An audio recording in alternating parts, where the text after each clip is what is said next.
Supreme court ने आम आदमी पार्टी के नेता और राज्यसभा सदस्य संजय सिंह को जमानत दे दी।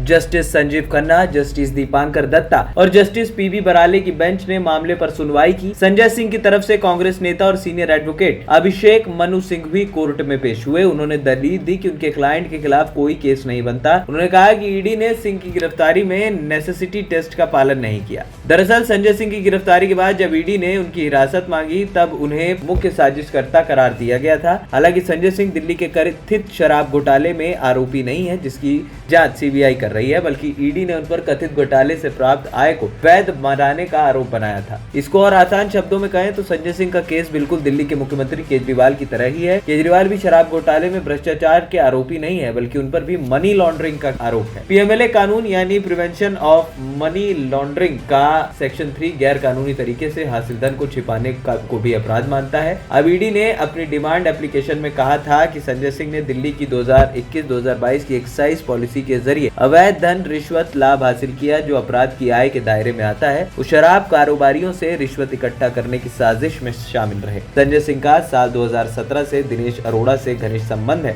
और दोनों की कॉल रिकॉर्डिंग से भी ये बात पता चली है। वहीं दिनेश अरोड़ा एक कारोबारी हैं। ईडी का आरोप है कि अरोड़ा की वो शख्स है जिससे साउथ ग्रुप और आम आदमी पार्टी के बीच धन के लेन देन के लिए मध्यस्थ की भूमिका निभाई थी।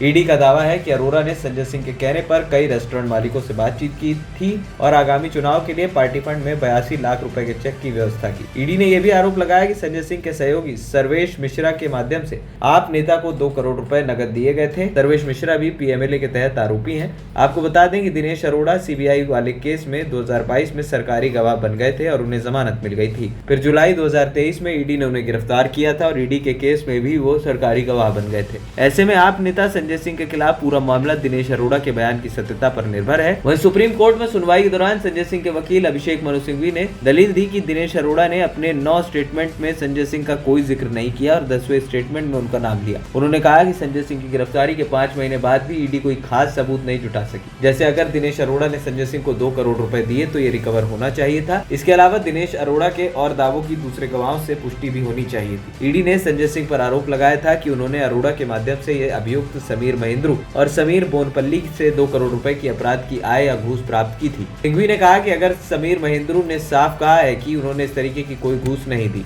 वहीं जब सिंघवी बहस कर रहे थे तब न्यायमूर्ति खन्ना ने कहा कि ईडी को बताना चाहिए कि आखिर एजेंसी ने आप नेता की कोई संपत्ति क्यों कुर्क नहीं की। सुप्रीम कोर्ट ने पूछा संजय सिंह 6 महीने से जेल में है, अब और जेल में क्यों रखना है। इस पर ईडी ने कहा कि उसे संजय सिंह को जमानत देने पर कोई एतराज नहीं है। सुप्रीम कोर्ट ने यह भी कहा कि अगर ईडी जमानत का विरोध करेगी तो कोर्ट को पीएमएलए के तहत जमानत पर विचार करना होगा। अगर सुप्रीम कोर्ट पीएमएलए कानून के सेक्शन 45 के तहत जमानत दे देती तो वो ये कह सकती थी कि आप नेता संजय सिंह के खिलाफ प्रथम दृष्टया आरोप साबित नहीं होते। इससे ईडी का केस कमजोर हो जाता। ऐसे में ईडी ने तय किया कि वो जमानत का विरोध नहीं करेगी।